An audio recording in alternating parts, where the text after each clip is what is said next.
가장 중요한 게 지금 전기가 지금 해결이 안 되는 거잖아요. 네. 삼성전자도 해법이 없어. 정부도 해법이 없으니까 이거 기업들이 그냥 알아서 결정할 문제야. 이렇게 그냥 던져놔 버렸단 말이에요. 정말 지어놓고 수백조 들어서 지어놓고. 그러니까 삼성만 가라 이 얘기는 더 안 된다는 얘기죠. 제가 봤을 때는. 그럼 삼성이 계속 거기다가 그냥 나중에 골로 갈지도 모르는데 그냥 계속 짓는 게 맞습니까 그러면은? 뭐 방법이 있지 않겠어요? 제가 얘기한 게 아까 이제 뭐 HVDC도 있고 뭐 지하로 가는 방법도 있고 돈이 들든 아니 그리고 이게 우리나라만의 문제가 아니고 미국도 지금 전력망이 없어가지고 하는데 우리나라에서 이미 실험을 해보고 뭐 전력망을 해보면은 수출할 수도 있는 거예요 이게. 전 세계적인 공통적인 문제입니다. 이거는.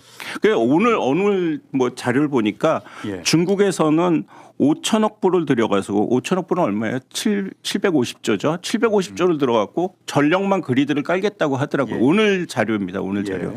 근데 중국이 그걸 왜 할까 보면은 중국도 이제 전력망 문제가 심각한 거죠. 그래서 저는 이게 우리나라에서 실험해보고 괜찮으면은 우리는 뭐 전 세계로 나갈 수 있다. 이걸 왜 우리만 생각하느냐, 한국만 생각하느냐. 이건 돈의 문제가 아니라고 봅니다. 이거는 뭐 진짜 한 40기가와트짜리 병렬로 하면은 뭐 충분하죠. 병렬로 해서 뭐 충분하지 않을까. 충분하지 않을 것 같으니까 지금 얘기가 나오는데. 그러니까 전기요금 문제를 말씀을 또 안 드릴 수가 없는 게 지금 우리가 이제 그 비수도권에서는 지금 재생에너지를 버리는 그러니까 저장을 하거나 버려야 되거나 그런 상황이잖아요. 그래서 이쪽에서는 싼 전기를 지금 활용을 못하는 부분이고 수도권은 대신에 못 가지고 오니까 지금 현재 이제 비싼 전기를 이제 써야 되는 그런 부분이라서 장기적으로 이게 그 비수도권 전기요금이 수도권에 비해서 싸게 갈 수밖에 없는 상황이라는 거죠. 그러면은 기업으로 봐서는 사실 전기요금이라고 하는 게 기업의 지속 가능성 측면에서 보면은 상당히 중요한 부분이라는 거죠. 그래서 그런 부분도 봐야 되고 그래서 저는 그 뭐 삼성에 계시는 분, SK에 계시는 분 만나서 좀 이야기를 했지만 그런 분들이 얼마나 결정권이 있는지는 모르겠습니다만은 저는 항상 그런 이야기를 합니다. 인재든 전기든 기업이 어느 게 더 중요한지는 기업이 결정할 수 있는 거 아니냐. 그래서 인재하고 지금 아까 이제 인재 쪽을 말씀하셨는데 인재하고 전기하고 봐서 전기를 이렇게 공부를 못 받으면은 사실 인재도 필요 없는 거 아니냐. 이제 이런 측면을 갖다 우리가 같이 봐야 된다는 거죠. 그래서 처음에 이제 그 말씀하셨던 것처럼 이제 기업이 결정해야 될 문제인데 그 심각성, 중요성을 기업이 어떻게 판단하느냐 하는 문제고요. 그래서 지금 그런 측면에서 우리가 팩트를 정확하게 기업이 제공을 하고 판단할 수 있도록 우리가 이야기를 하는 게 맞는 거 아니냐 이렇게 생각합니다. 이게 판사들이 정치적인 사건에 대해서 눈치 보면서 양쪽에 만족감을 주는 약간 이상한 식의 전 기계적 균형론으로 보는 건데 전 백대현 부장도 아쉽지만 그런 비판에서 자유로울 수 없다고 봅니다. 그러니까 앞에 논리는 갖다가 정말 뭐 내란에 관해서 국민들이 분출된 요구를 다 수용을 해요. 근데 양형 가가지고는 5년. 그러니까 이런 식의 약간 이상한 균형을 섞어가지고 모두를 만족시키려는 것을 마치 통합 내지는 공정한 판사의 상으로 약간 착각하고 있는 거 아니냐. 이걸 어떻게 딜을 할 수 있는 겁니까? 이건 뭐 이렇게 기록을 남겨야 될 것 같아요. 대통령이 내란을 일으킨 다음에 자기 체포 안 되려고 경호처를 사병화 집단으로 만들어갖고 사병화 시킨 다음에 헬기나 무장, 뭐 로켓 이런 것까지 동원해가지고 자기에 대한 체포를 막아도 3, 4년이다. 너무 싼 거예요. 네. 3, 4년. 그럼 제가 그걸 좀 물어보고 싶어요. 백대현 부장판사가 어쨌든 지금 물론 이게 법리에 따라서 판단하는 게 가장 원칙이지만은 지금 부장판사가 어떤 지금 이미지를 갖고 있다는 것 당연히 알 거 아니에요. 모르지는 않을 거 아닙니까? 근데 10년 구형인데 이제 5년, 10년 구형도 지금 10년이 낮다고 지금 다들 이제 국민 여론은 그랬었는데 5년을 판결하는 게 정말 완전히 이게 법리대로 5년 이상 주면 안 되는 거야 이거는. 왜냐 초범이니까.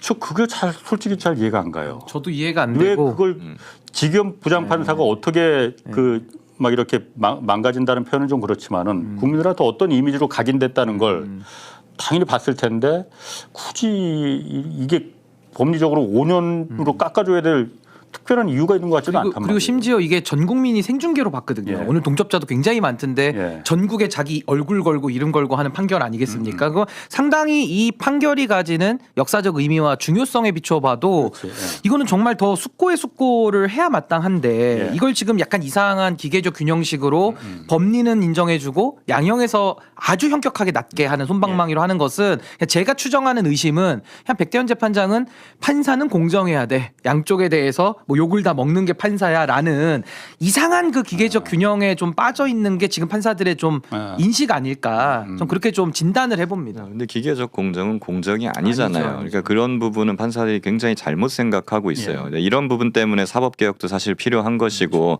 사법 절차나 이런 부분에 있어서 국민의 참여를 즉 배가시키는 그런 제도 개혁도 반드시 필요하다고 보고 왜 이렇게 했을까 직위원을 봤으면서라는 건데 혹시 지금 뭐 직위원이 맞는 비를 나도 같이 맞아주겠습니다. 뭐 좀 그런 건가? 동지의 그건 좀 그건 아닌 것 같아. 이상한 우정 같은 아니 거. 별 생각이 다 드는 거예요. 이해가 안 되니까 지금. 이해 안 되죠.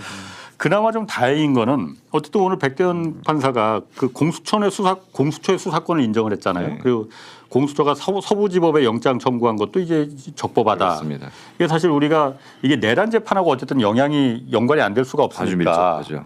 혹시나 그러니까 지금은 사실 그런 우려는 좀 약간 좀 줄어들긴 했는데 공소기각을 또 할 건 아니냐 뭐 이런 우려가 있었잖아요.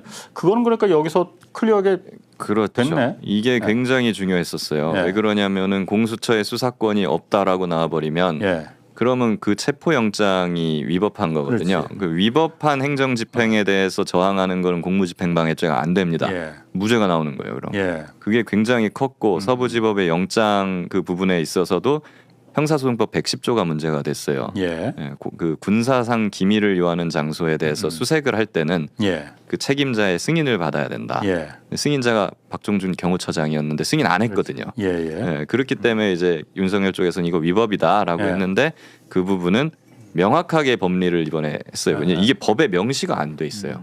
해석으로 할 수밖에 없는 부분인데 군사산 승인을 용하는 장소에 대해서는 대물적 강제처분, 그러니까 물건 찾으러 들어갈 때나 사람의 그 사람 책임자의 승인이 예. 필요한 거지 사람 잡으러 들어갈 때는 그런 거 필요가 예. 없다라는 판례를 이번에 명확히 했습니다. 이게 다수설이긴 했거든요. 예. 근데 판례로서는 아마 처음 나온 걸 겁니다. 근데 이게 판결이 되게 중요한 게 공소기각 내란죄 관련된 그 결정도 막는 효과도 있습니다만은 직위원회 이건 일패죠. 왜냐하면 지금까지 직위원회 구속 취소 그 인용 결정이라는 말도 안 되는 그 결정문만 예. 빼고는 모든 영장 발부했던 판사들도 다 수사 관할 건 인정했고 공수처에 대해서 논란을 하나도 받아들여주지 않았어요. 근데 이거를 이제 본안 재판에서 이제 백대현 재판장이 이제 도장을 꽉 찍어가지고 직위원에게 일패를 안긴 건데 당시 직위원 판사 뭐라 그랬습니까? 뭐 관할이 있는지 의문이다. 뭐 상급법원의 판단을 판단을 구해봐야 받아봐야 된다. 되는 이런 식으로 그래서 논리해가지고 우리가 좀 빼준 헷갈렸었잖아. 거거든요. 당시 윤석열이 예. 어퍼컷하면서 나왔잖아요. 예. 그러니까 그 결정은 사실상 잘못됐다라는 것을 오늘 백대현 재판장이 이제 예. 도장을 꽉 찍은 이제 그런 부분은 의미가 있습니다. 지금 중요한 게 2월 19일 날 아까 말한 대로 설 연휴 끝난 바로 다음 날 내란 혐의 선고했단 말이에요. 직위원 재판부에서. 윤석열. 예. 구형은 사형을 내렸는데 오늘 선고 형량이 그러니까 아까 그 머피의 법칙 웃는 판사 조심해야 진짜 된다. 판사들이 그래요. 어. 예. 나 사형 내릴 것 같기도 한데 어떻습니까? 어떻게 생각하세요? 그냥 농담조로 가면은 직위원 재판장이 좋아하고 있을 수도 있죠. 예. 지금 이러면서 이게 여러분 보셨죠? 지금까지 재판 과정만 봐지고 판사한테 자꾸 뭐라고 하시면 안 되는 거 이제 아셨죠? 사형입니다. 이럴 수도 있는 건데 예. 이러면 좋겠습니다만은 예. 그게 참 여러 가지 아문을 들이우는 거니까 백대현 부장판 사건을 보면서 암을 놓을 수가 없네. 예, 이 끝까지. 판사들의 양형 감각이라는 것이 이런 것이었나 예. 싶은 거죠. 네. 끝까지 지켜봐야 되고 예. 긴장 늦추지 말고 계속 법원이나 이런 거에 대한 어떤 시민적인 목소리를 계속 예. 끊임없이 내야 된다. 그러니까 그 목소리의 핵심 원리가 우리가 뭐 여기서 양형을 예측하고 하는 건 이젠 저는 무의미하다는 생각이 들고 이제는 이 내란을 진압하겠다라는 국민적 의지를 예. 저는 더 사법부가 인식할 수 있도록 우리가 좀 만들어야 된다. 그러니까 그 여론을 만드는 것이 우리의 역할이니까 예. 전 그런 부분을 좀 더 19일까지 좀 더 강조를 해야 되지 그렇게 않을까. 해야지 아마 법원 수뇌부나 다른 판사들도 움직이지 않을까 싶어요. 그 천대엽 법원행정처장이 그 퇴임하면서 그랬잖아요. 국회는 사법부의 구성원들의 목소리에 귀 기울여 달라라고 했는데 이런 식으로 판결을 하면 누가 어떻게 그게 귀를 기울입니까? 예. 그러니까 이게 참 심각해요. 이 사법부가 이 정도로 정말 꽉 막혀 있는지 그날 12월 3일에 총 들고 국회로 뛰쳐들어간 걸 자기들도 다 봤을 텐데 어떻게 이걸 갖다 기계적인 뭐 아까 중립 뭐 기계적인 중립을 지키지도 않은 것 같아 제가 봤을 때 이게 어떻게 기계적인 중립이겠느냐. 그래서 그거를요 기계적 균형이라고 쓰고 예. 기만적 중립이라고도 말을 해요. 그러니까 이게 기계적 중립을 저는 해야 될 부분이 있다고 봐요. 그럼 예를 들면 예. 정책 토론을 한다든지 이럴 때 우리가 기계적 중립을 정해서 예. 뭐 양쪽 의견을 공의 같은 시간 분량도 들어보지만 그렇지. 내란을 놓고 토론하는데 기계적 중립을 취하잖아요. 그럼 기만적 중립이 된단 말이에요. 이건 그러니까 판단이잖아요. 그러니까요. 판단을 하는 거잖아요. 판단을 어떻게 기계적으로 중립적 할 수가 없죠. 아니 그리고 내란이라는 것은 일종의 전쟁이지 않습니까? 반역이죠. 국가 네. 반역입니다. 사실. 아니 그럼 뭐 김정은이 쳐들어오는데 거기다가 야 토론회를 한번 해봅시다. 저 김정은하고 남한 쪽하고 나와서 똑같은 시간 두고 태극기랑 얘기를 인공기 해봐라. 걸고 똑같이 하잖아요. 말이 됩니까 이게? 예, 이거 역사 의식의 부재예요, 제가 볼 때.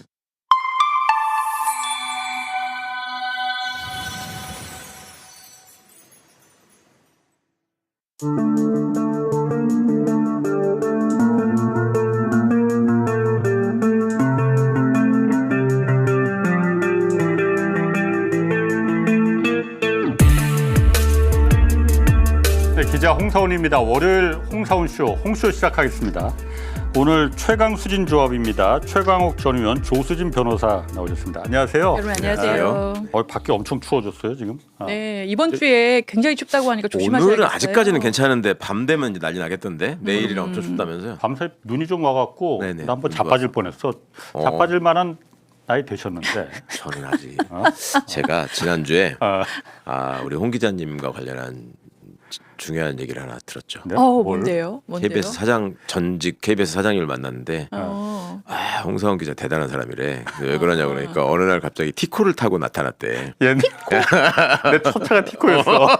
이거 모르시는 분들도 있을 텐데 커다란 사람이 굉장히 조그만 경차 예전에 유행했던 차를 거. 자기가 샀다고 하면서 예. 거기 이제 막 기자들이 구경 났다고 갔다는 걸 헤쳐놨다고. 근데 너무 커서 거기 못 들어갈 것 같은데. 들어가요 기자님? 이거는 좀 들어가긴 들어가요.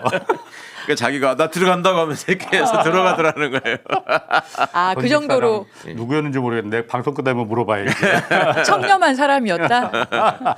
특이한 사람이었다. 그래서 오토바이 타나 봐. 차는 작은 거 타야 되니까. 티코 얘기가 나왔으니까 처음에 그 티코 사고서는 제가 뭐 그때 좀 처음 이제 뭐 직장 생활 기자로 들어서 뭐 무슨 돈이 있겠나 그런데 티코가 또 예뻤잖아요. 예. 또 빨간색이었어. 와. 여전히 역시. 오늘 택시를 한번 지금 탔는데 차도 되게 멋있으시잖아요. 그래요? 택시를 탔는데 택시 기사 아저씨가 옆에 티코가 섰어. 신호등에서 그랬더니 그 티코를 보면서 그 멀쩡한 놈이 티코를 타고 다니네 그러더라고. 무슨 그런 말씀이 다 있어. 그런 일화가 좀 있었습니다. 아니 커서도 그래요. 커서. 그러니까 아니 나보고 그런 게 사장님이나 아니고 그 네. 옆에 다 얘기할 정도로 인상적이었던가 봐요. 제가 좀 튀긴 튀었죠. 예, 대단한 홍사훈 기자님 모시고 홍사훈 쇼. 영광입니다. 오늘 그래서 먼저 훈이 얘기 좀 해야 될 것 같습니다. 요새 훈이들이 왜 그래요? 그래도 이훈이나 뭐, 저훈이나 한동훈, 오세훈 커버하기도 바쁜데 뭐 이혜훈까지. 이혜훈 또 전광훈까지 쓰리훈즈. 막 그래. 막 그렇구나. 전성시대야. 우기만 많은 줄 알았더니 훈이가 많았구나. 자 오늘 그래서 첫 번째 주제 이겁니다.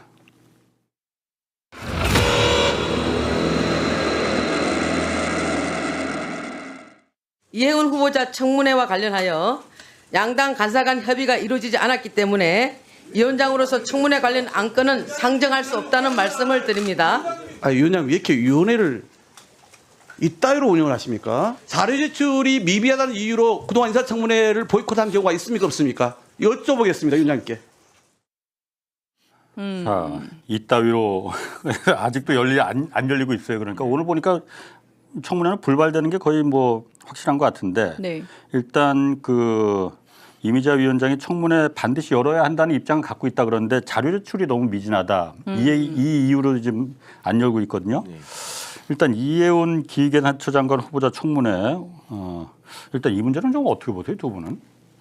그러니까 지금 사실은 국힘 입장에서도 이제 본인들에게 여러 번 공천을 받은 중진 의원이 이렇게까지 뭐가 털면 많이 나오고 국민들의 뜻에 맞지 않는 일을 해왔을 거라고는 본인들이 검증이 부족했거나 네. 뭐 몰랐을 리는 없을 것 같고 그래서 본인 잘 알죠. 예, 그래서 본인들도 사실은 난감한 입장일 거예요. 근데 저는 원래는 웬만하면 이해운 씨가 이제 임명이 돼야 된다라는 생각이었거든요. 웬만하면 왜냐하면 어느 정도의 흠이 있더라도 지금 이제 중도 보수를 다 안는다라는 그런 국정 철학을 잘 드러낼 수 있는 하나의 임명이다라고 해서 이제 뭐 대연정 차원에서 할 수 있다고 생각을 했는데 부동산 투기라든가 계속해서 나오는 의혹들이 너무 여러 건이라서 이것은 여야를 떠나서 공직자로서 부적정하다라는 생각을 좀 하게 됐어요. 근데 지금 상황에서 사실은 그 대통령의 결단만 남은 거 아닌가. 그럼에도 불구하고 뭔가 본인이 이제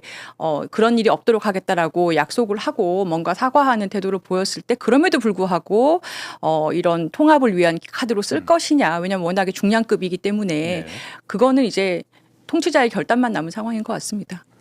스스로 자진 사퇴할 가능성은 있을까요? 지금 그렇게 하시는 게 맞는 것 같은데 네. 가능성이 없어 보이죠. 그러니까. 할 거였으면 진즉했어야 되는데 예. 지금 뭐 온갖 얘기들이 다 나오고 있어서 사실은 새누리당 입장에서는 새누리당 새누리당 언제 때 새누리당? 옛날 사람. 이혜훈 씨를 생각하니까 국힘 입장에서는 네. 이제 청문회 때 자기들 나름대로는 뭐 공격을 벼르고 있었지만 사실은 누워서 침뱉기가 될 가능성이 높거든요. 저기 안 그런 사람 어디 있어요? 솔직히 말해서 우리도 국회에 있어봤지만 참 그런데 하여튼 그런 점들을 생각해 보자니 본인들한테 부담이 오고 네. 차라리 공을 이쪽으로 넘기자. 네. 그러면 이도저도 진퇴양난의 공경에 빠뜨릴 수 있다. 이런 정치적 계산을 한 것 같아요. 예. 대통령이 예를 들어서 지명 철회를 만약 본인이 자진 스스로 사퇴를 안 하면은 예. 대통령이 그 임명을 하거나 아니면 지명 철회 이 두 가지 옵션 중에 하나밖에 없는 거잖아요. 그렇죠. 지금 뭐 여론으로 봐서 임명을 하기는 굉장히 부담스러울 것 같기도 하고 그렇다고 스스로 사퇴 안 하는데 지명 철회 사실 사퇴할 만한 사유가 있으면 그것도 진짜 정치적인 용기인데 네. 그건 어떻게 보십니까?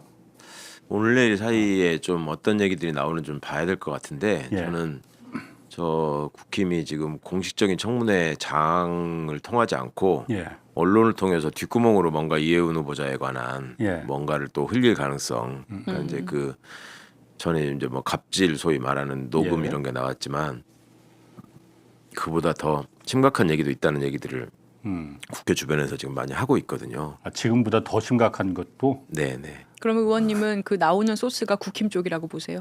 그렇죠. 국힘뿐만 아니라 저분이 국회에서 생활하신 게 오래됐잖아요. 그러니까 민주당 쪽 보좌관들도 아는 게 많아요. 저분의 어떤 그 행동에 대해서. 예. 그리고 예전에 또 저분이랑 같이 국회 의정 활동 해보신 분들이 예. 상대로 이제 상임위 때 얘기하고 발언하는 걸 보면 저 사람의 태도나 인격이 어느 정도 드러나잖아요. 예. 그런 점에 대한 걱정을 많이들 말씀하시는 걸 제가 듣고 있어서 이제 오늘 내일 사이에 어떤 얘기들이 나오느냐에 따라서 좀 결단이 되지 않을까 생각합니다. 그럼 그냥 최 의원님 입장에서는 네, 기획예산처 장관 신설 매우 중요한 위치입니다. 네, 네. 임명이 되는 게 맞습니까? 안 되는 게 맞습니까? 저는 안 하시는 게 맞다고 봅니다. 왜냐하면 분명히 저 사람을 그 택하신 이유는 있어요. 그걸 충분히 납득이 가요. 예. 대통령이 뭘 생각하고 예. 그러셨는지. 그리고 또 기획예산처라는 데가 분리돼서 이제 사실상 몇십 년 만에 다시 새롭게 창설되는 형식이기 때문에 예. 인사권자 입장에서 보면 그럴 수 있거든요. 기획예산처라는 데가 상당히 이렇게 뭐랄까 그 정부 부처 안에서는 정치적인 조직이란 말이에요. 밀고 당기기를 하잖아요. 예산을 가지고. 예. 예. 근데 이거를 관료 출신을 그냥 장관을 시키자니 하던 대로 할 것이고 관료들 특유의 그 자기들 습성대로 할 것이고 대통령이 그런 걸 원해서 지금 저 기재부를 분리한 게 아니란 말이에요. 그러면 학자 출신을 시키다니 조직장악이 안 될 거고. 그렇죠. 예. 예. 그러면 정치인 출신이 기재부 업무를 아는 사람이 하는 게 좋은데 예. 민주당 의원 또는 민주당 출신 정치인을 시키면 이게 예산을 배분하는 자리이기 때문에 그 어떤 인연이나 이거에 휘둘릴 수밖에 없고 예. 그러느니 뭔가 좀 강한 성격을 가졌지만 나름의 전문성도 있고 대통령이 또 행정 경험을 할 적에 그래도 조금 짚었던 포인트가 있는 사람을 앉혀서 세게 어떤 의지를 관철시키는 예. 이런 모습들을 기대하셨을 것 같아요. 근데 그러기에는 지금 국민들께 너무 많이 말하자면 그 단점을 드러내가지고 예. 여론조사만 보더라도 너무 지금 심각하게 나오잖아요. 그러니까 다른 부처가 아니고 기획예산처라서 더더욱 맞습니다. 좀 예. 그런 것 맞습니다. 근데 사실은 이게 개인적인 흠결들이 나오기 전까지의 제 생각은 예. 이해운 의원이 의원 활동할 때 보면 합리적인 정책들을 다수 발의했던 것으로 저는 기억을 하거든요. 그래서 그 보수 쪽에서도 그 새누리당 시절에도 저 사람은 합리적인 얘기를 하면 말이 통한다. 그리고 경제통이고 예. 그래서 실력 있는 의원이었던 것은 맞습니다. 그런데 이렇게까지 다선 의원이 했던 사람이 이렇게까지 흠결이 많을 줄은 몰랐죠. 사실 저도 그렇게까지는 생각 못했거든요. 뭐 물론 그러니까 대통령도 그리고 청와대에서도 그러니까 이제 아마 픽을 한 것 같은데 이 정도까지 검증이 될 줄, 이 흠이 나올 줄은. 그러니까 저는 검증 업무를 담당해본 사람으로서 처음에 이분 지명이 발표됐을 때 예. 아이고 이거 어떻게 넘기려고 그러지 않은 걱정이 앞섰었어요. 왜냐하면 좀 알고 제가 있으셨어요? 의원을 못 들었어요? 의원회관 생활하실 때 전- 의원회관에 보면은 왜 전설의 빌런들의 그 행적이 몇 개 있잖아. 어디서 뭘 어떻게 하더라 이런 거. 갑질 관련된 예. 예, 그런 거야. 뭐. 그 중에 이제 저분이 하여튼 그런 얘기가 좀 있었거든요. 그래서 걱정을 했어요. 근데 얼마 안 가서 바로 그런 게 막 터지는 걸 보고 이거 큰일 났네 이런 생각을 했었거든요. 좀 그 청문회는 좀 지켜보시고 그리고 민주당의 다른 이제 김병기 의원 같은 경우는 오늘 민주당 탈당했잖아요. 예. 제명 결정에 재심 신청하지 않겠다. 그러니까 깨끗이 떠나겠다 하면서 이런 말 남겼습니다. 들어보시죠. 비록 지금 제가 억울하다고 느끼는 부분이 있다고 하더라도 사랑하는 동료 의원들께 같이 비를 맞아 달라고 말할 수는 없습니다. 모든 의혹을 온전히 씻어내겠습니다. 다시 돌아와 인사드리고 더 낮은 자세로 국민과 당을 위해 일하겠습니다. 김병기 의원도 사실 의혹이 너무 굉장히 많잖아요. 네. 예. 의혹을 입증할 자료 준비되어 있고 실체적 진실을 밝히고 돌아오겠다고 말했는데 너무 많은데 이분도 의혹이. 그렇죠. 그리고 탈당을 하실 거였으면 좀 더 빨리 했어야죠. 지금 당에 얼마나 많은 부담을 그렇죠. 줬습니까? 예. 저는 다른 것보다도 동작구 의회에서 업무 추진비를 그 부인이 카드를 썼다는 거 그 부분이 저는 사실 가장 이 참수가 없더라고요. 이런 사람이 정말 그 국민을 위한 대의기관에 있었다는 얘기인가? 그러니까 그게 사실이 아니라고 하기에는 좀 전화노트가 그렇잖아요. 다 있는데. 그러니까요. 근데 그 식당에 그 알리바이를 갖다 만들려고 CCTV나 이런 거 다 없애라고 하고 김병기 의원이 직접 말한 녹취까지도 등장을 했잖아요. 글쎄요. 그 지역 분들이 하여튼 좀 뭔가를 자꾸 제보하고 네. 그러셨던 것 같아요. 그리고 그 부인과 관련한 얘기들이 하여튼 심각하게 좀 많이 나오고 한다는 거를 저도 이번에 부인과 관련해서 이렇게 말이 많았구나 하는 걸 이번에 처음 알았는데 많이 좀 하여튼 아쉽습니다 여러 가지로. 그 어쨌든 김병기 의원 관련해서 가장 최근에는 이제 강선우 의원이 같이 이제 그 살려달라는 녹취. 예. 거기서 물론 김병기 의원이 직접 돈을 받았다 이건 아니지만 일단 강선우 의원이 저기서는 문제가 됐어요. 어제 경찰이 강선우 의원 전 사무국장 남모 씨하고 김경 서울시의원 소환했잖아요. 네. 근데 대질은 원래 하지 않겠느냐 이렇게 예상했었는데 대질은 무산됐다고 그러더라고요. 예. 한쪽이 안 한다고 하면 못 하는 거죠. 그렇죠. 한쪽이 거부하면 할 수가 없는데 그럴 경우에는 한쪽을 그러면 대질하듯이 조사를 다 하고 예. 그렇죠. 그대로 보내고 물어보고. 그다음에 다른 분한테 다른 사람한테 A가 이렇게 얘기하는데 넌 어떠냐? 어떠냐 한 다음에 다시 또 시간차를 두고 다시 A를 부르고 이렇게 할 수밖에 없어요. 그러면 시간이 오래 걸리는 건데 근데 지금 사실은 그 남모 씨하고 네. 김경 의원하고 대질을 했어야 해요. 두 그렇죠. 사람이 말이 완전 다르거든요. 예. 그러니까 김경 씨는 강선우 의원하고 사무국장하고 같이 있는 자리에서 만났고 예. 그리고 강선우 그 사무국장 잠깐 자리 비운 사이에 강선우 의원에게 직접 돈을 줬다. 그렇게 지금 얘기를 하고 그 전에 있어요. 사무국장이 자기한테도 연락을 했다. 네. 뭐 그 말도 했잖아요. 근데 지금 사무국장은 자기는 모르고 아예 모르고 뭔가를 차에 실어 나른 적은 있는데 나는 돈인 줄은 전혀 몰랐다. 그러니까 아예 지금 딴 얘기를 하고 있거든요. 근데 저 대질이 무산된 게 예. 그 거부를 했을 수도 있지만은 둘 중에 한 명이 서로 의견이 진술이 달랐는데 진술을 바꿨을 수도 있는 거 아니에요. 네. 그러니까 진술이 일치하니까 그럼 대지를 할 필요가 없는 거 아니야. 그랬을 가능성도 있는 거 아니에요? 그런데 그럴 가능성은 별로 안 높아 보이는데요. 아. 그랬을까? 그런 면에서 네. 어쨌든 저 부분도 그러니까 내일 경찰에 이제 강선 의원이 소환되니까 네. 그럼 강선 의원이 소환돼서 강선 의원이 어떻게 진술을 하느냐 그리고 내일 그럼 대지를 할 수도 있겠네 그러면은. 그럴 수도 있죠. 강선 의원하고 그러면은 사무국장하고 안 되니까 그럼 강선 삼자 의원도 한 당사자니까 네. 하고 김경 씨하고 대지를 실시하는 게 제일 지금 경찰에서는 제일 하고 싶겠죠. 난 그런데 이번에 홍준표 전 대구시장 있잖아요. 저 사태 관련해서 하여튼 난 이거 맞는 말 같아. 네. 공천 장사가 이거 여야를 막론하고 지금 부지기수다. 강선우는 아마도 본인이 재수없게 걸렸다고 생각할 것이다. 네. 지역구 의원하고 당협위원장이 이 지방선거 때 공천 건줄 이 구조를 바꿔야 되는 이걸 그대로 놔두고 공천 장사가 없기를 어떻게 바라겠느냐. 정말 난 맞는 것 같기도 해요. 본인의 실전 경험에서 나온 얘기라서 본인도 그 사례를 얘기를 했어. 얘기했잖아요. 예. 사례를 얘기했고 받은 거는 얘기 안 하고 돌려줬다는 얘기만 하던데 예전에 그 받은 것 때문에 이분 말씀하시는 게 아슬아슬해요. 옛날부터 그럼 대지발전제도 그렇고. 저당 사람들은 좀 기가 막힐 거예요. 지금 누가 누구한테 이러는 거야 이렇게 할 텐데 어쨌거나 저 얘기한 것만큼은 맞는 말이고. 그러니까 저는 얘기했던 그거잖아요. 20년 전이긴 하지만 20년 전 사례를 일부러 얘기한 것 같아요. 네. 20년 전 공소시효 다 지난 건데 네. 어쨌거나 20년 전에 서울시의 공무원이 2006년도에 동대문 구청장을 자기를 공천권을 달라라고 하면서 10억을 그때 10억 원. 제시하더라. 20년 전에. 네. 20년 전에 10억 원이면은 아니 어마어마. 구청장이 무슨 자리길래 그렇게 하죠. 이번에 김경도 사실은 최종 목표는 구청장이었다는 거 아니에요? 네, 저도 그거 좀 황당. 그러면 10억 10억 원을. 이상은 그럼 뽑는다는 얘기인가? 그러니까 그렇겠지. 구청 예산이 그렇게 많지가 않아요. 뭐 이렇게 막 국회에서 다루듯이 이게 무슨 얘기인가 싶더라고요. 허가를 할 수 있는 뭔가 이권 사업에 구청장이 결정을 할 수 있으니까 그거 아니겠나 싶긴 한데. 업체로부터. 그거죠 결국 네.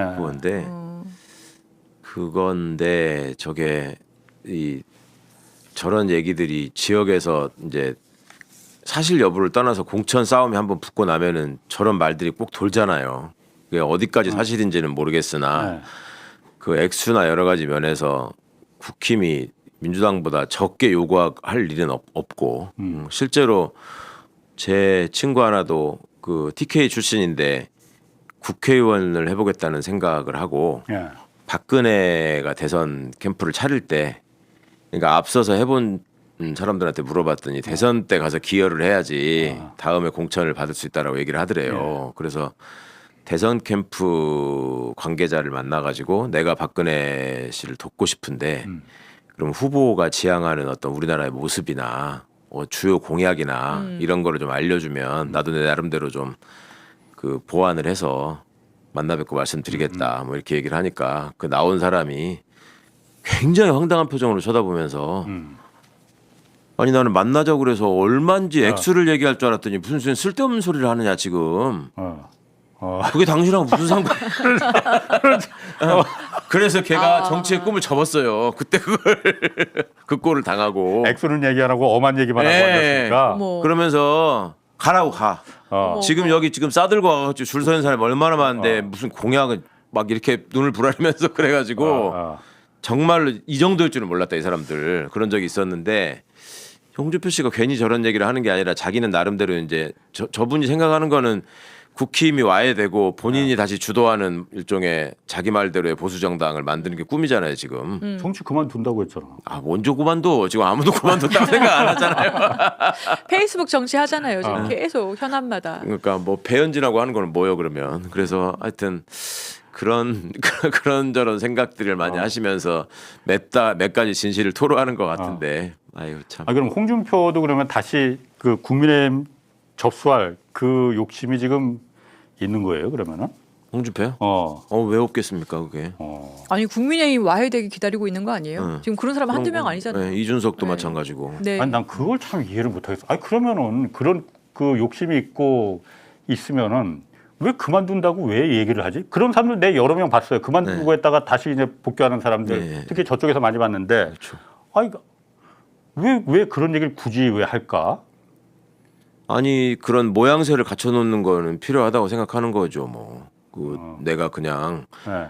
소위 말해서 지고 어쩔 수 없이 그냥 패퇴하는 모습보다는 예. 아 내가 그만둔다 이런 거를 남겨놓고 그래요? 나중에는 이제 나를 원해서 할 수 없이 나왔다. 나는 그때 어쨌든 홍준표 대구시장이 명태균 사건 관련해서 하여튼 그 수사선상에 올라가 있었잖아요. 네네네. 그러니까 그냥 그때는 그렇죠. 그런 계산도 있었겠죠. 빠지고 지금 와서 이제 고개 좀 유야무야 되니까 다시 고개 드는 거 아닌가? 당연히 그런 그럴 면이 수 있죠. 있겠네요. 당연히 있지만 어. 저 사람들 보면은 저 정도 되면은 이제 예를 들어서 자기가 진짜 정치적 역량이 있고 이걸 또 해봐야 되겠다 싶으면은 바깥에서 당을 만들 수도 있잖아요. 그래서 이쪽으로 와라. 저기 예. 망했다. 근데 그렇게도 절대 안 하거든. 그러니까 예. 그 당에 왜냐하면 접수해야 된다. 그렇죠. 거기 저 방에 돈이 많거든요. 금덩어리 많이 들어가 있으니까. 돈이 많으니까 그렇지. 굳이 그럴 필요가 없고 저렇게 흔들면은 무너진다. 예. 쟤들 지금 구심점이 없다. 예. 이런 생각을 하는 거니까. 아, 그럼 내가 아까 처음에 홍준표 오랜만에 맞는 소리 했다고 그랬는데 그 말은 취소해야 되겠네 그러면. 자 다음 주제로 넘어가겠습니다. 다음 주제도 이건 또 우기 얘기네. 최욱 말고. 분위기가 지나고. 네, 이번에는 우계. 예. 네. 자 다음 주제 이겁니다.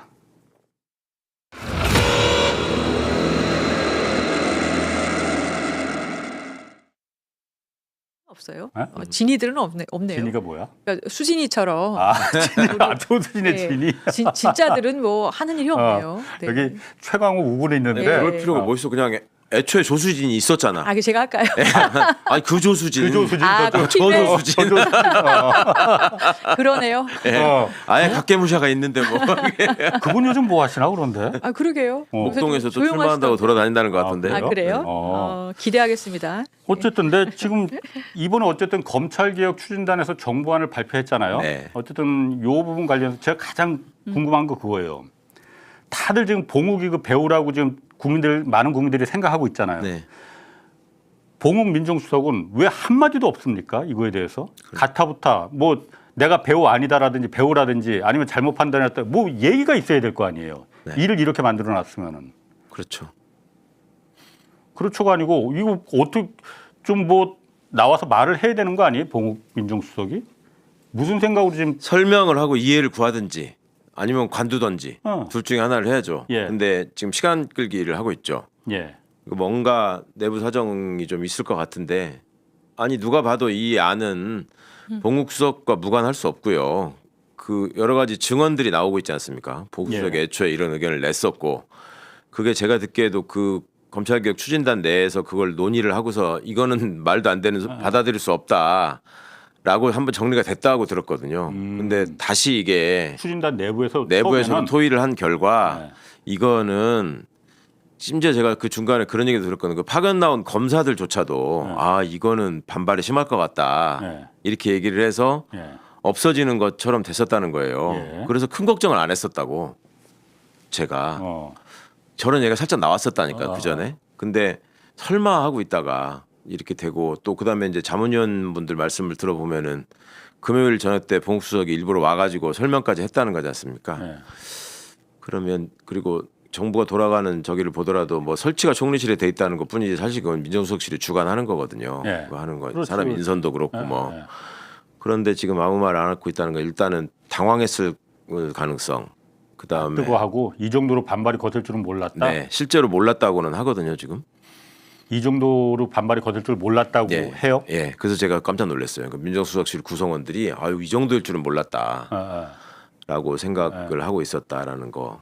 그다음에 이 향후에 이제 요 방향과 관련해서 이제 민정수석의 역할이 없어질 거 아닙니까? 이제는 뭐 발언권이 없어진 상황 아니에요. 당이 주도해서 예. 뭐 의견을 만들어오고 그거를 들어라 이렇게 대통령도 대통령이 그렇게 말했어요. 지시한 상황이니까.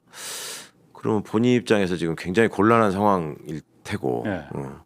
그럼 그만두든가 아니면 내가 저 사실은 이렇다 하고 뭔가 해명을 내놔야 될 거 아니에요. 그 자리를 계속 지키려면. 지금 본인이 나서면 본인이 이 안의 배우라는 걸 인정하는 셈이 되고 물론이죠. 그리고 그런 점 때문에. 지금의 많은 의혹들 다 답을 해야 되지 않습니까? 그러면 결국에는 이거는 사실은 국민들이나 아니면은 여당에서도 받아들이기 어렵다는 분위기이기 때문에 그러면 사실 본인 사퇴하는 거 말고는 답이 없잖아요. 이 안을 본인이 통과를 시킬 무슨 뭐 어떤 수정안이든 뭐든 내놓던가. 그러니까 사실은 할 말이 없는 거죠. 그리고 저도 지금 내부에서 일하는 분들하고 좀 얘기를 해보니까 비단 이 안뿐만 아니라 다른 일을 처리할 때도 내부에서 A안, B안, C안 이렇게 왜 의견들이 분분하게 있잖아요. 합리적인 안부터 해서 강력한 안까지 해서. 근데 그중에서 그럼 대통령께 아니면 그 상부에 보고를 할 때 여러 가지 가능성을 다 보고를 하고 선택 가능하게 해야 되는데 그게 아니라 깔때기를 해서 본인이 선택을 해가지고 그것만 가능한 것처럼 보고를 한다라는 불만이 있더라고요. 들으셨어요? 예. 그래서 그러면 결국에 그 시각은 검찰 시각 아니겠냐는 거죠. 그렇죠. 본인이 검찰 출신이기 때문에. 그래서 지금의 이 작금의 사태도 그런 식으로 뭔가 여러 가지 추진단도 있고 있었는데 그러면은 사실 선택 가능하게끔 여러 가지 안을 만들 수 있었음에도 불구하고 이렇게 몰아붙인 거 아니냐. 그렇게들 의심을 하고 있어요. 원래 성격이 제가 우리 민주당 쪽 사람들 중에 봉욱 수석하고 제일 오랫동안 알고 제일 가까운 사람일 거예요. 저하고 알고 지낸 지가 40년이니까. 예. 대학교 2년 선배인데 저하고 대학원을 같이 다녔어요. 같은 시기에. 이래저래한 얘기도 알고 제가 저분에 대해서 잘 알죠. 근데 되게 뭐랄까 온화하고 신중한 편이다 이런 평가를 받거든요. 근데 민정수석 돼가지고 일하면서 했던 얘기를 들어보니까 굉장히 고집이 세고 이게 그립을 주고 자기가 주도해서 뭘 하려고 한다. 근데 그 얘기를 들으셨네. 그래서 저도 사실은 그런 적이 없었는데 왜 저러지? 그런 생각을 하면서 그냥 걱정만 하고 있었는데 TF 그러니까 검찰개혁 추진 단 안에서도 그런 얘기가 있더라고.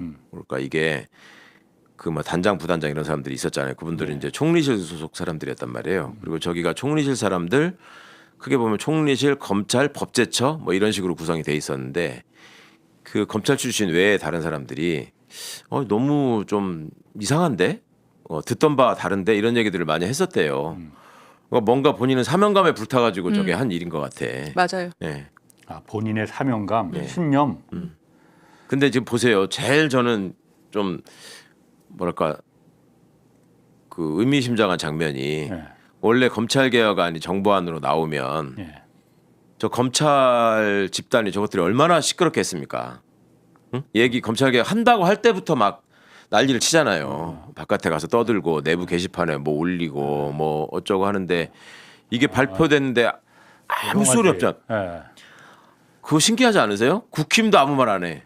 저 안은 당연히 아무 말 안 하는 게 당연한 거지. 그러니까 이게 누구를 위한 아닌가가 어찌 보면 역으로 입증이 돼 버리는 거예요 지금. 그렇지. 맞아요. 네. 맞아요. 정확히. 이게 좀 중요한 포인트야. 그리고 검찰 애들이 역시 우리 선배들이 유능하지. 그래도 또 들어가가지고 또 이렇게 그런 점에서 좀 그러니까 난리를 치고 반발해야 됨직한 집단들이 가만히 있는 거죠. 그러니까요. 그러니까 원래 우리가 생각했던 그 검찰개혁안이 나왔다면은 당연히 그 반발 당연히 지랄들 할 거고. 다 사표 낸다고 뭐 막 그렇게 했을 거예요. 맞아요, 맞아요. 이 프로세스 거기부터 올라와야 될 거 아닙니까? 자, 그래서 어쨌든 지금 이 사실 가장 중요한 이재명 정부가 탄생한 배경도 가장 1호 공약도 검찰 개혁이지 않습니까? 수사와 기소를 같이 주는 이 막강한 권한을 이제 좀 떼어내자. 여태까지 그 극악무도한 짓을 많이 했으니 검찰이 물론 다 극악무도한 검사들만 있는 건 아니겠지. 그렇지만은 권한을 집중되다 보니까 부패하게 마련이니 떼어내자 하는데 지금 이게 지금 스텝이 지금 처음 꼬인 거잖아요. 그래서 어제 사실 제가 최광욱 TV 밤에 봤어요. 그 여러 가지 검찰 개혁의 그 쟁점들에서 종합 정리를 잘 하셨더라고 그날. 내가 그거 들으면서 이게 물론 아는 분들도 많이 있지만은 지금 여전히 그러니까 불안한 일말의 불안감이 좀 검찰 개혁을 해도 되는 건가? 잘못하면 진짜 개판되는 거 아니야? 그러니까 봉욱도 저렇게 한 거 아니야? 이런 우려들을 하는 분들도 있거든요. 그러니까 지금 정부 안에 대해서 일종의 논쟁이 붙었잖아요. 그렇지. 우리 진영 내에서도. 근데 그게 두 가지 결이 있더라고. 제가 보기에 이게 대통령이 오죽 생각해서 하셨겠냐. 잔소리 말고 다 큰 뜻이 있을 테니 그냥 따라야 된다. 이런 류의 얘기를 하는 사람들이 있고 이거는 뭐 토론의 대상이 될 수 없죠. 그냥 무조건 그 말이 옳다 이런 거니까. 근데 이제 토론의 대상이 될 수 있는 부분에 관해서는 이러저런 이제 검찰 출신 의원들이나 검찰 출신 변호사나 아니면 그냥 변호사나 이런 분들이 얘기하는 게 있어요. 근데 논점이 지금 나와 있는 정부 안에 문제점을 중심으로 얘기하는 게 아니라 보안 수사권을 중심으로 계속 얘기를 하고 있어요. 그렇죠? 그건 지금 사실 나오지도 않았어. 예, 가장 나오지도 핵심인데 않았는데, 사실 예. 안 내놓은 이유는 난 알 것 같아요. 그렇죠. 예. 나온 것부터 저 정리를 하자고는. 네, 정부 안에서는 보안 수사권은 이제 추후에 이제 입장을 정하겠다. 지금 그래서 여기 안에 들어가 있지 않잖아요. 예. 그래서 말씀하신 대로 정부안 자체를 정리하는 것부터가 필요해요. 아니, 내 보안 수사권 그 얘기부터 좀 잠깐 먼저. 네. 정성호 법무장관도 그랬어요. 그러니까 이게 지금 공소청하고 중수청하고 이 기준부터 어떻게 할 건지 요거부터 셋업하는 게 우선이기 때문에 네. 보안 수사권은 나중에 네. 뭐 4월, 뭐 6월 이때쯤 가서 논의하자 했는데 예. 가장 핵심이 보안 수사권이잖아요. 예. 그거를 어떻게 할 거냐, 수사권을 검사들한테 줄 거냐 말 거냐, 이게 지금 수사 기소 분리 처음 첫 발자국 그거였는데 이걸 나중에 논의한다는 게 맞습니까? 안 맞죠. 어. 처음에 이거 한번 생각해 보세요. 이게 좀 걱정스러운 게 제가 이제 저 매불쇼에 나가가지고 지금 침대 축구가 나는 제일 걱정된다라는 말씀을 드렸었는데 사실 우리가 정부 출범할 때마다 이 개혁은 빠른 시일 내에 국민의 마음과 지지가 모여있을 때 정광석화처럼 해야 된다. 네. 토론한다고 시간 끌다가 이도저도 안 되는 일을 하지 말자 이 말씀 많이 했었잖아요. 예. 근데 지금 돌이켜 보면 다 잊어버리셨지만 대선 끝나자마자 그 전부터 민주당 검찰개혁 투기가 여러 번 구성되고 여러 번 논의하고 여러 번 안을 갖고 있었어요. 계속 있었어요. 그다음에 정부 출범한 다음에는 국정기획위원회가 또 발표를 했었다고요. 당시에 검찰개혁 사법개혁 안에 대해서. 그거 지금 어디로 사라져버렸어 지금. 이 입법 예고 안에도 전혀 반영된 게 없고요.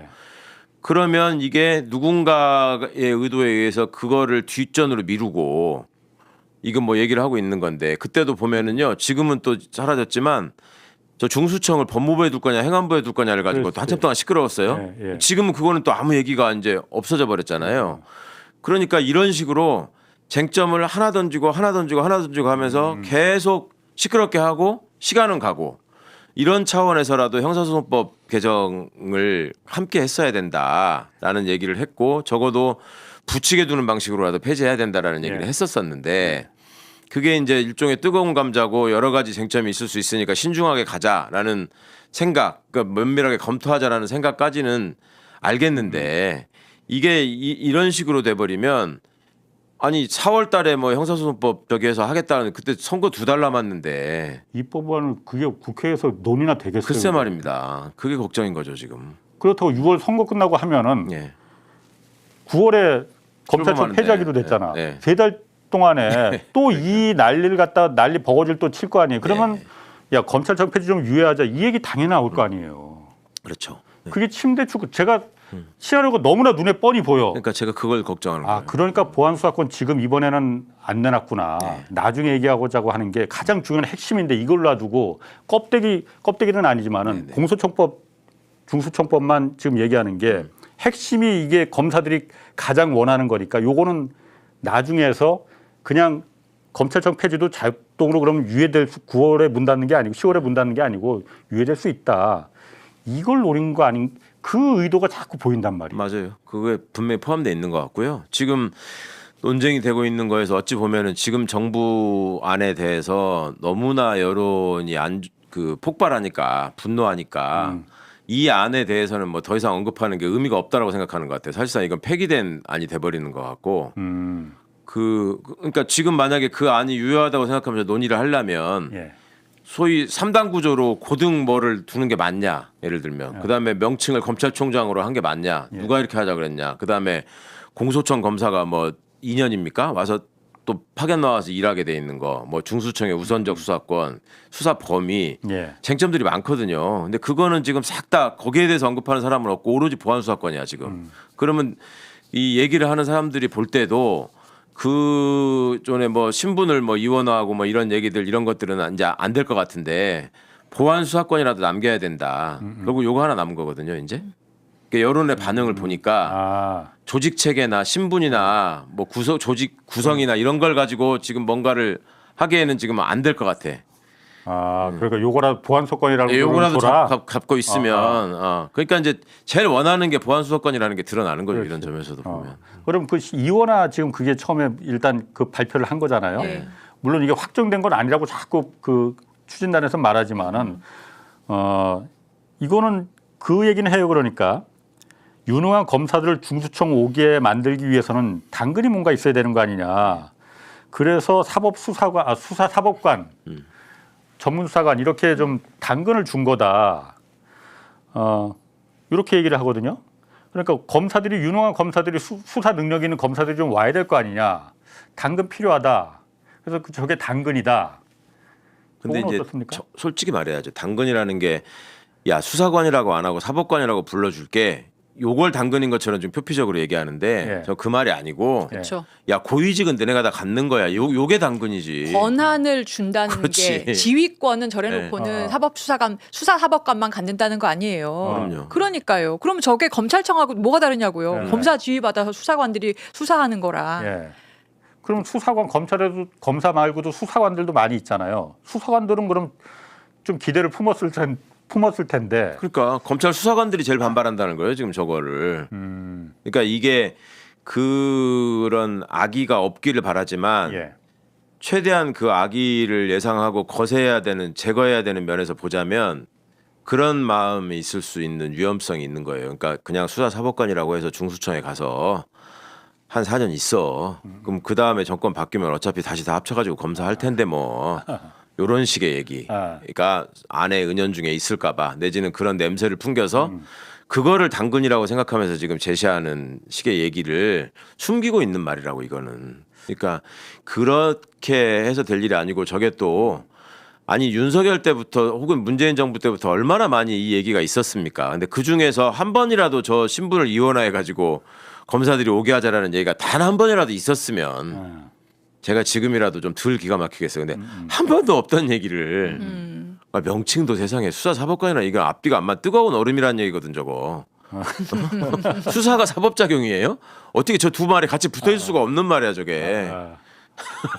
참 기가 막혀서. 그리고 경찰에서 변호사 자격이 있는 변호사들을 뽑기 시작한 지는 지금 한참 됐죠. 그죠?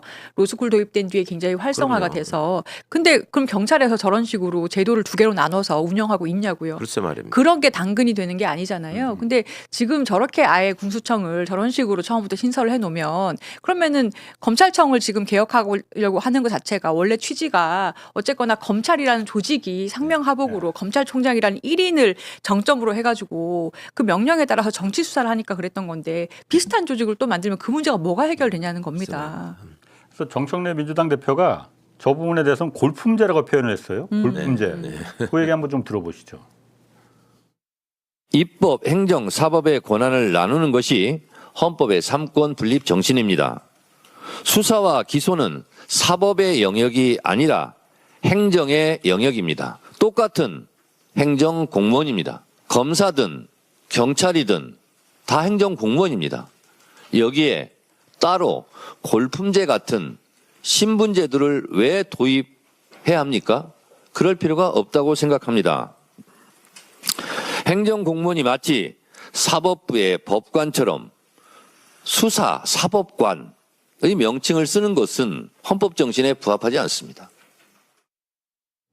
검찰 내에서도 사실 어떤 큰 사건이 있고 그러면 실제 수사는 수사관들이 많이 하는데 언론 브리핑하고 스타가 되는 건 다 검사들이잖아요. 그러니까 중수청으로 가면은 이 수사관들도 스타 수사관 그렇죠. 많이들 꿈을 꿨을 텐데 이 정부와는 그걸 완전히 그냥 무산시켜 버린 거잖아요. 그다음에 경찰이나 공수처에서도 저쪽으로 옮겨가려고 생각하는 사람들이 있었거든. 그 사람들도 다 접었고 생각을. 그 수사 사법관에 대해서 이게 기존 검사와 마찬가지로 막강한 권한 갖게 되는 거 아니냐 이렇게 말하지만 조상호 법무부 장관 보좌관 있지 않습니까? 조상호 변호사는 여기 변호사절에 그 가끔 출연도 많이 했었는데 이분이 이 얘기했었어요. 그러니까 영장 청구권이 없지 않느냐. 그렇기 때문에 막강한 권한 행사하는 게 불가능하다. 형식적인 설명이죠. 그러니까 영장 청구권 없죠. 그러면 그 없게 하려고 저 수사기관으로 한 건데, 근데 문제는 저 영장 청구권을 갖고 있는 집단과 밀접한 사람이 옷만 받고 있고 와가지고 같은 일을 또 하면 어떻게 할 거냐에 대한 대책이 있어야 되는 거죠. 예. 그러면 거기에 대한 대책이라고 하는 거는 그러면 그 사람들이 절로 못 가게 하면 된다밖에 대책이 없거든. 그렇잖아요. 그러면 이게 이제 모순되는 거야 또. 그러면 중수청을 애초에 만든 이유가 예. 그 특별한 수사 분야의 경험이나 그 이런 그 축적된 저기 실적들이 많으니까 그거를 사장시키지 말자라고 해서 간다고 했는데 그러면 거기 못 가게 해서 해결하겠다 이렇게 말할 수는 없는 거란 말이에요. 예. 그러면 가면은 저거를 어떻게 막을 거냐 하는 문제가 생기는 건데 그거는 그런 식으로 윗선을 독점하면서 서로 짬짬이하는 걸 못하게 해야 되는 거거든. 그럼 그거에 대한 대책을 설명했어야죠. 영장 청구권이 없으니까 그러니까. 저 권한 막강하게 행사하는 게 불가능. 이거는 설명이 아니에요. 일종의 허수아비 때리기지. 예. 그래도 영장 청구권 하나 없다고 어차피 옆에 있는 그 공소청에서 그럼요. 갖고 하는데 네. 같은 검사가 엊그제까지 같이 같은 건물에서 일하던 검사들인데. 아니 저희 둘이 딴 방에 앉아가지고 나는 앵커가 아니라 사회권이 없다 하면서 선배님 요거 좀 얘기 좀 해줘요. 똑같은 거 아니에요? 비유가 찰지네. 그러니까 조상호 보좌관도 약간 좀 저쪽으로 가면은 다 그렇게 좀 변하나? 원래 생각이 그렇게 아닌 거로 제가 알고 있었는데. 아니 원래 좀 저런 식의 생각을 하고 있었고 그래요? 조상호 변호사는 이제 경찰의 수사력을 믿을 수 없다라는 생각이 강했고 뭐 그걸 어떻게든지 통제를 해야 되는데 그럴 거면 그 처음에 조상호 변호사가 네. 그런 주장을 해서 제가 깜짝 놀란 적이 있는데 중수청 출범을 늦춰야 된다. 예. 그러니까 뭐 일찍 만들 필요가 없다라는 얘기도 한번 했었었어요. 그러니까 왜? 그냥 검찰 수사관들을 예. 국수본 같은 데다 보내가지고 그 수사를 그렇게 해서 빠져서 할 수 있는 건지 한번 경험을 하게 한 다음에 해야지 시행착오가 안 생긴다. 그래서 그거는 좀 말이 안 되는 것 같다라는 반론에 바로 한 적이 있을 텐데 본인이 여하튼 뭔가 좀 특이한 생각을 그동안에도 좀 갖고는 있었어요. 조상호 변호사가. 지금 근본적으로 보안 수사권 논의도 그렇고 지금 이번에 무슨 당근이 필요하다. 결국 당근론이잖아요. 그 그럼요. 명분은 네. 뭐 실질적인 생각이야. 뭐 검찰을 보존하든 뭐든 간에. 근데 그렇게 얘기 나오는 게 모든 게 다 경찰의 수사력을 못 믿겠다. 그렇죠. 그러면은 국민들에게 피해가 가는 거 아니냐. 네. 결국 그 얘기거든요. 그건 어떻습니까? 그러니까 저는 사실은 수사력이 떨어지는 분들이 상당히 있는 건 사실이에요. 그렇죠. 경찰에서? 예, 경찰에서. 왜냐하면 경찰은 옛날에 뽑히신 분들은 국영수 예. 보고 뽑히신 분들도 있어요. 그런데 이거는 해결해 나가야 되는 부분, 보완해야 되는 부분인 거지. 그것 때문에 예. 검찰에서 수사권을 분리해서 권력을 나눠 갖고 남용을 막는다라는 큰 방향을 막아서는 안 된다고 봐요. 근데 자꾸 이거가 섞이는 게 문제인 거예요. 그렇죠. 근데 저는 그 논란을 많이 떠올리게 되는데 제가 처음에 변호사 되고 얼마 안 지났을 때 로스쿨을 도입하겠다고 했어요.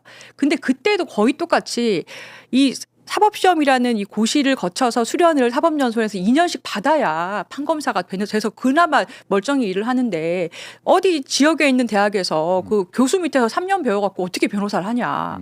그중에서 판검사 뽑는다고 사법연수원 안 나오면 안 돼. 이런 사람들은 했었죠. 일을 제대로 못해 큰일 난다. 국민들 피해가 발생한다. 그렇게 난리를 했었어요. 그런데 지금 어때요? 그렇게 해서 나온 변호사들이 무슨 사고치고 제대로 일 못하고 국민들의 그렇게 대량 피해가 발생했습니까? 아니거든요. 제도를 큰 방향에서 개혁을 할 거면 부작용이 발생하는 건 당연해요. 당연한데 그거는 하면서 계속해서 보완하고 최선을 다할 일인 것이지 그렇다고 해서 지금 검찰이 갖던 그 막강한 권력을 나눠서 쪼개서 서로 감시하게 하자. 공수처하고 기소청하고 그리고 중수처로 만들자라고 했던 이 개혁 방향이 틀린 건 아니거든요. 그러니까 이걸 자꾸 혼동하시면 안 돼요. 이거 제가 좀 비유해서 설명드려 볼게요. 지금 검찰이 막강한 권한을 갖게 된 이유가 뭐예요? 맨 처음에 재헌국회 때 그 논의 나왔던 거 많이 회자되잖아요. 엄상서부원 이런 사람들이 얘기하고 한 거 뭐라 그랬어요? 지금 경찰 파쇼와 검찰 파쇼가 다 걱정되는데 경찰이 친일 경찰이고 너무나 나쁜 짓을 많이 해서 국민적인 신뢰도 없고 그러니까 숫자가 적은 검사를 그래도 민주적으로 통제하는 게 나으니까 한시적으로 우리가 검찰 파쇼를 그냥 용납할 수밖에 없다. 그러니까 할 수 없이 이렇게 고육책으로 가자. 그렇게 해가지고 시작된 거예요 이게. 그래갖고 4.19 혁명 이후에 민주당 정부가 바로 했던 게 검찰을 제자리로 돌리는 거였어요. 그때 헌법까지. 그걸 박정희가 다시 엎어서 그런 거지. 그러면서 검찰의 권한을 다 막강하게 했죠. 왜냐하면 독재자 입장에서 이거를 한 손에만 쥐고 하는 게 편하니까. 이제 그런 역사가 하나 있었고요. 그러면 지금의 시대 정신은 뭐예요? 검찰이 너무 숫자도 많고 하는 짓마다 너무 나쁜 짓을 한두 번 한 것도 아니고 너무 많다 보니까 이거는 이제 한번 끊어내야 된다. 시대적으로 우리가. 이거 아닙니까 핵심이? 예. 그럼 거기에 집중해서 얘기를 해야 되는 게 하나 있고 맞아요. 또 하나 그 얘기를 해야 되는데 자꾸 경찰 얘기를 해. 이게 비유하자면 기상청이 옛날에 예보 안 맞는다고 국민들한테 욕 많이 먹었잖아요. 예. 근데 기상청이 예보 안 맞으니까 그러면 어떻게 해야 됩니까? 그 기상 예보관 분들을 조금 더 교육 훈련을 잘 시키고 슈퍼컴퓨터를 도입하고 예. 그다음에 이 급변하는 적에 대해서 확률로 예를 들면 국민들의 오해를 사는 일이 없도록 제도를 개선 이런 식으로 개선을 하는 거잖아요. 근데 거기다 대고 기상청 실력 없고 못 믿으니까 우주항공청 사람들이 가가지고 거기서 바로 우주정거장에서 받는 데이터 가지고 기상청에다가 지시해가지고 지휘해서 하자 이 말이거든. 지금 검찰청이 끝까지 저기를 해야 된다는 얘기는 이 말도 안 되는 소리 아니에요. 네. 언제 우리가 제도 개혁을 할 때 그 분야에 있는 사람들이 실력이 떨어진다고 했을 때 외부 애들이 얘네들을 감시하고 지휘해야 돼? 이런 적이 언제 있었어? 같은 청끼리. 예. 이게 우주항공청하고 기상청 한번 생각해 보시라. 말 같은 소린지 이게. 맞아요. 그러니까 이게 좀 정말 말이 안 되고. 그러니까 검사들이 지금 더 실력이 있는 건 그동안 독점에서 수사하고 기소하고 재판까지 같이 했기 때문에 트레이닝이 된 거거든요. 네네. 근데 그 권한이 막강했으니까. 그러니까 그런 거예요. 또 하나만 지금 마무리하자면 옛날에 특무대가 저기 보안사가 되고 예. 보안사가 방첩사로 이제 윤석열 때 예. 됐잖아요. 그 중간에 안보지원사령부라고 문재인 정부 때 잠깐 바꾼 걸 또 방첩사라고 한 거예요. 근데 옛날 기무사하고 예. 윤석열이 때 방첩사하고 그 권한이나 이걸 범위를 따져보면 예. 인원의 범위를 따져보면 방첩사가 훨씬 줄어 있어요. 그게 줄어 있었다고. 근데 방첩사가 결국 또 쿠데타의 주역이 되잖아요. 예. 그러니까 이게 지금 검찰을 뭘 좀 줄여놓네 뭐 떼놓네 해봤자 근본적으로 이걸 수술하지 않으면 방첩사처럼 된다니까. 또 윤석열이 여인영이 같은 게 있어가지고 그걸 시키면 또 한단 말이에요. 예. 그러니까 이게 뿌리를 뽑아야 된다는 얘기를 하는 거라고. 그러니까 이게 본질인데 이 본질은 자꾸 빼놓고 그 방첩사 지금 없애자고 하면은 그러면은 뭐 조사본부나 뭐 헌병들이 이거 다 할 수 있어? 이런 소리 나옵니까 지금? 안 나오잖아요. 국방개혁 분야에서는. 방첩사가 한 짓이 워낙 한심하니까. 근데 옛날 기무사는 쿠데타를 한 것도 아니었어요. 보안사가 쿠데타를 했지. 그렇지. 그죠? 예. 윤석열 그런 이번 것 같아요. 때문에 기무사가 된 거고. 예. 근데 방첩사는 더 작은 데인데 또 하잖아. 예. 그러니까 역사적으로도 우리가 경험을 놓고 보면 어디에 중점을 두고 얘기하는지가 나오는 거고 경찰이 실력이 없고 그래 무능하고 편파적이고 그거 제가 경찰에 진짜 많이 당하고 있는 사람이에요. 저 옛날에 고소고발도 많이 당하고 무슨 저기 의원회가 압수수색도 당하고 그랬잖아요. 그거 다 경찰이 한 거예요. 예. 아무것도 지금 결정된 게 없어. 지금 3년 4년 지나고 정권이 바뀌었는데도 불구하고 그럼에도 불구하고 제가 왜 수사하는 경찰이 하는 게 원칙이라고 하느냐. 원칙이기 때문에. 그러면 경찰을 감시하고 잘못된 거를 바로잡고 하는 거는 그 별도의 기구로 시민감시 체계를 만들든지 옴부즈만을 두든지 아니면 지금 외부의 감찰기관 감사원이나 국민권익위원회가 실질적인 권한을 발휘해가지고 이거를 감시하게 하고 그러니까 기소권 가지고 견제하는 거 외에 또 공수처가 감시하는 거 외에 그런 수단을 강화할 생각을 해야지 왜 경찰이 문제가 있는 거는 무조건 검사들한테 권한을 줘야지만 이게 해결된다라고 생각을 하는 겁니까? 이거는 검사를 중심에 두고 옛날 검사 위주로 생각하는 발상 때문에 그러는 거예요. 그러니까 검사 출신들이 그 얘기를 하는 거예요. 자기 경험은 그밖에 없으니까. 여기에 제가 좀 약간 덧붙이면 이 모든 이 보안 수사권 논쟁도 그렇고요. 그리고 아까 당근론도 그렇고요. 중수처 설치할 때 모든 게 방향을 보시면 그래 검사가 지금 제일 수사 잘하잖아. 검사의 권한을 남기든 검사랑 비스무리한 직을 남기든 좀 남기자. 쪼까 남기자 이 얘기예요 결국에 다. 근데 그게 개혁 방향하고 안 맞잖아요. 말씀하신 맞아요. 대로 숫자에 많고 적음의 문제가 아니다. 그러면 우리는 논의 방향을 그래서 검찰을 남겨마려 이렇게 가야 되는 게 아니라 프레임을 뒤집어서 그럼 경찰 재교육은 어떻게 할 건데 그렇죠. 그리고 보안 수사권을 주면 사실은 지금 저도 고소인들 대리 굉장히 많이 하고 형사 전문 변호사이기 때문에 사건이 대부분 형사인데 핑퐁하고 있는 건 사실이에요. 그러면 이거 어떻게 개선할 건데? 그렇죠. 그 핑퐁의 책임이 어딘지 따져봐야 돼. 그럼요. 며칠 안에 너네 빨리 넘겨라. 안 넘기면 우리가 이렇게 감독하고 있어. 이거를 강화할 생각을 해야지. 보안 수사를 그러니까 검찰이 그냥 하게 하자.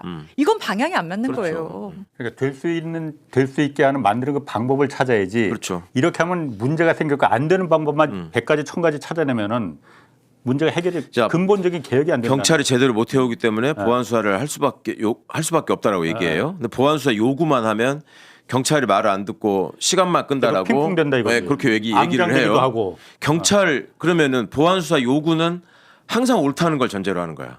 아 그렇죠. 그렇죠? 공소청에서 그러니까 검사들이 요구하는 건 항상 옳다. 항상 옳다라는 걸 전제로 해야지만 그게 성립되는 말이에요. 근데 그렇지. 경찰 수사로는 아무리 수사를 해봐도 최강욱이 범인이야. 근데 보안 수사 요구를 하면서 자꾸 홍사원을 공범으로 엮으라고 해. 그럼 경찰 입장에서는 이게 말이 안 된다라고 할 수 있는 거 아니에요. 그러면 그런 식의 말도 안 되는 보안 수사 요구는 어떻게 할 거냐에 대한 대책도 얘기하면서 얘기를 하면 내가 혹시라도 진정성을 인정하겠어. 아니 그 말은 안 해요 또. 만약에 그렇다면은 뭐 그런 경우도 있으니까 그런 그 보안 수사가 만약 경찰 수사가 만약 미진의 수사 능력이 떨어져서 예, 보안 수사를 갖다 꼭 필요하다면은 그걸 꼭 공소청에만 줘야 되느냐? 다른 아니죠. 제3의 기구를 만들 수도 있는 거 아니에요? 그 만약 꼭 필요하다면 네네. 보안 수사가 네네. 그건 어떻습니까? 네. 그러니까 보세요. 우리가 지금 뭐를 또 착각하고 있냐면 범죄자는 무조건 최대한 찾아내서 응징하는 게 법치주의고 그게 절대 선이라고 착각하고 있어요. 유명한 법원 중에 예. 99명의 범인을 놓치더라도 한 명의 억울한 사람을 만들면 안 된다. 이게 근대 형사사법 체계의 정신이에요. 예. 그럼 99명의 범인을 놔주라는 말이 아니라 이거의 액센트는 한 사람의 억울한 사람을 만들면 안 된다라는 말에 액센트가 있는 거예요. 그러면 지금 나오고 있는 얘기는 전부 다 뭐냐면 누가 죄를 지은 것 같으면 수단 방법을 가리지 않고 이거를 털어내가지고 처벌을 해야 되는데 이게 부실 수사가 되거나 해가지고 놔주거나 아니면 뭘 빼먹고 수사하는 게 있으면 문제니까 누군가 다시 해야 되는 거 아니냐라는 말을 하고 있단 말이에요. 그러면 그동안에 검찰이 해왔던 숱한 잘못이 그거 아니에요. 있는 거 다 덮어버리고 해야 될 거 안 하고 한 건데 그거를 전문으로 하던 사람들한테 그거를 메꾸는 일을 하라고 지금 얘기하는 거야. 그게 일단 말이 안 되는 거고 예. 검찰이 예전에 그런 적이 전혀 없이 여기는 치밀하게 다 했다고 하면은 또 얘들을 믿고 여기다 하면 하는데 그거 없애고 망가뜨리는 게 전문이었던 애들이 훨씬 많은 집단에다 그렇게 하면 어떡하냐고요. 그다음에 현행 제도로도 이제 경찰 검찰의 협력 의무는 이제 앞으로 해야 될 일이니까 그렇다 쳐도 현행 제도로도 감사원이나 국민권익위원회가 경찰의 부실한 수사나 수사 체계의 잘못이나 이런 거에 대해서 감사도 하고 시정 요구도 하고 징계 요구도 하고 다 할 수 있는 권한이 있습니다. 근데 검찰이 무서워가지고 제대로 안 하고 경찰만 조졌어요. 경찰은 다 해. 경찰은 그 감사원하고 권익위가 그러니까 한번 이거 생각해 보세요. 일선에서 수사를 하는 수사관이 변호사님 그거 아세요? 그 내가 맡은 수사에 대해서 이게 잘못됐다, 편파적이다 이런 식으로 민원이 생길 수 있잖아요. 많잖아요. 그거를 그 민원이 검찰에 접수됐을 때, 경찰의 상급기관 수뇌부에 접수됐을 때, 외부기관에 접수됐을 때, 권익위나 감사원에 접수됐을 때, 인권위에 접수됐을 때 어디를 제일 두려워할까요? 검찰이요. 검찰일 것 같죠. 제가 일선 수사관들한테 물어봤거든 어제 하루 종일. 권익위에 접수되는 걸 제일 두려워한대. 권익위는 사건 바이 사건으로 조사관이 붙어가지고 확인을 할 수. 이걸 사람들이 몰라요. 변호사님도 모르잖아요. 권익위에 경찰 민원과가 있어 아예. 그래서 거기는 감사원은 시스템을 가지고 왜 이게 제대로 처리되지 않고 왜 친절하지 않고 왜 가다가 없어지는지 이런 거를 주로 보는 감사를 하고 권익위는 사건으로 야 최강욱이 범인이 아니고 억울하다는데 왜 홍사원 얘기는 안 들어보고 조수진 얘기만 듣고 자꾸 최강욱을 송치하는 거야? 이런 것까지 나중에 끝나고 난 다음에 확인해 볼 수 있어요. 그러니까 경찰관들이 뭐라고 하냐면 수사기관들끼리 해서 이게 되면 검찰은 어차피 다른 조직이기 때문에 그거는 신경 안 쓰고 경찰 수뇌부로 가면은 경찰의 그 사정을 고려한다는 거야. 그리고 아는 사람도 많고. 근데 이거 외부기관으로 가면 이거는 얄짤없다는 거. 그리고 그거는 기관 대 기관으로 통보를 하는 거예요. 징계해라. 그러니까 그걸 제일 두려워한다는 거예요. 근데 그걸 몰라. 그러니까 그런 시스템을 더 정비해가지고 그걸 신경 쓰게. 그리고 모든 수사기관이 다 그걸 의식하게 만들어야 되는 거예요. 지금. 그렇지. 거기서 몇몇 그러니까 실제로 시범조로다가 몇 명 적발돼서 엄하게 처벌이 되면은 누가 그거에다 뭉개고 뭐 이러겠느냐. 그러니까 지금 그동안에는 검찰이 완전 상급기관으로 한 손에 다 쥐고 짬짬이를 해버리니까 어떻게 할 도리가 없잖아요. 근데 지금은 수사기관을 분산시키는 것도 그런 의미가 있잖아요. 성호 감시를 해라. 그러니까 지금 해야 될 일은 검찰개혁 추진단에서 해야 될 일은 그런 구체적인 되게 맞아요. 하려면 뭘 해야 되는지 맞습니다. 그걸 지금 해야 될 그걸 해야 일인데 되는데 전선을 여기다 쳐야 되는데 계속 여기서 싸우고 있는 거예요. 적들이 끌고 갔다는 이유로. 아니 기상청에다가 뭘 줘야지 예보가 잘 될 건지를 얘기하라고 하니까 우주항공청에다가 뭐 로켓을 더 달아주네 날개를 3개로 하는 이런 소리만 하고 있다니까. 비유가 지금. 아주 찰지십니다. 정말 이건 말이 안 되는. 어제 또 최강 TV에서 그 얘기도 들었어요. 그러니까 사람들이 지금 제일 걱정하는 게 민주당에서도 이 부분 걱정하는 의원들 좀 있어요. 예. 암장 이거 분명히 많아질 거다. 예. 그럼 사건이 민생 그냥 수사 사라지는 거 아니냐. 암장대 사라진 민생 수사 늘어날 것이다. 언뜻 들어보면 그러니까 아니라는 걸 아는 분들도 많이 있어요. 네. 다시 한번 좀 설명을 좀 해주세요. 이게 왜 걱정 안 해도 되는 건지. 제 얘기를 하셨으니까 김건희 사건 안 했잖아요. 묻었잖아요. 김학의 사건 묻었잖아요. 예. 묻었잖아요. 예. 그거 누가 묻었어요? 검찰이 검찰은 묻었지. 묻었잖아요. 경찰은 하려고 했었잖아요. 그렇지. 경찰은 그때 김학의 얼굴 이거 김학의도 김학이다. 김건희도 그렇고 다 경찰이 다 한 건데 검찰이 묻은 거예요. 그렇지. 검찰이 묻었을 때 대책이 없었잖아요. 그거 묻었다고 예. 내부 제보 같은 것도 안 나와요. 음. 그랬잖아요. 예. 근데 지금 경찰은 보세요. 어쨌거나 계엄이 실패하니까 예. 자기들 녹음했던 거 제출을 하잖아요. 예. 그거 보면은 야 국회 가서 체포해야 되는데 사람 몇 명 보내 막 이러니까. 영등포 경찰서. 예. 그러니까 아니 그럼 누구를 체포하는 겁니까? 그러니까 야 국회 가면 누구를 체포하겠냐 인마. 이렇게 얘기를 하는 게 나오잖아요. 예. 박성재나 심우정이가 무슨 짓이하고 박성재 심우정이 간에 뭘 나오지. 어떻게 했고 안 하나도 나오잖아요. 안 이 나와. 상황에서도 안 나오잖아요. 그러면 보세요. 국민의 입장에서 볼 때는 경찰은 사람도 많고 조직이 분산돼 있고 어디선가 셉니다. 이걸 덮으려고 해도. 구린 짓을 하면 어디선가 이거 발각이 된다. 네, 이거는. 발각이 된다. 현실적으로 지금 그런 사례가 예, 있죠. 예. 검찰이 옛날에 암장을 하는 방식은 예를 들어서 막강한 윤석열이가 한동훈이를 똘마니로 해가지고 지 라인들을 딱 해가지고 핵심을 쥐고 있어요. 그러면 수사관이건 검사관 간에 걔들 눈밖에 나는 순간 장래가 없는 거야. 그렇지. 법무사도 못하고 변호사도 못하고 승진은 더더욱 못하고 이렇게 되기 때문에 그게 거기에 그대로 눈 내리깔고 엎어질 수밖에 없습니다. 근데 경찰이 암장을 하는 건 첫째 킥스 시스템에 해서 불가능하고 킥스라는 게 저 형사사법 정보 시스템. 정보 시스템. 이게 그러니까 무조건 저걸 입력하게 됐어요. 모르는 분들도 있어요. 저게 그러니까 경찰이 수사하면은 다 저기다 어떤 진술을 했고 어떤 증거가 수집됐고 이걸 다 입력을 하게 돼 있다면서요. 이걸 검사들도 보게 돼 있는 거 아니에요? 그러니까 지금은 막혀 있는데 이걸 열으라는 거죠. 그러니까 얘기를. 기소를 담당할 검사들이 그걸 보고 체크할 수 있어요. 계속 처음부터 사건 초기부터. 그러니까 아예 킥스에 입력을 안 하는 방식으로 암장을 해야 돼. 암장을 하려면. 그건 불가능하지. 불가능하다고요. 이게. 그러니까 최해병 사건 때 그 해병대 수사 부서가 경북 경찰청에 갖다 줬잖아요, 기록을. 그렇지. 네, 근데 그때 킥스에 입력 안 했다고요, 경찰이. 그때 안 했었나? 그때 안 하고 그걸 미뤄뒀었어요. 그러다가 그냥 반송을 했다고.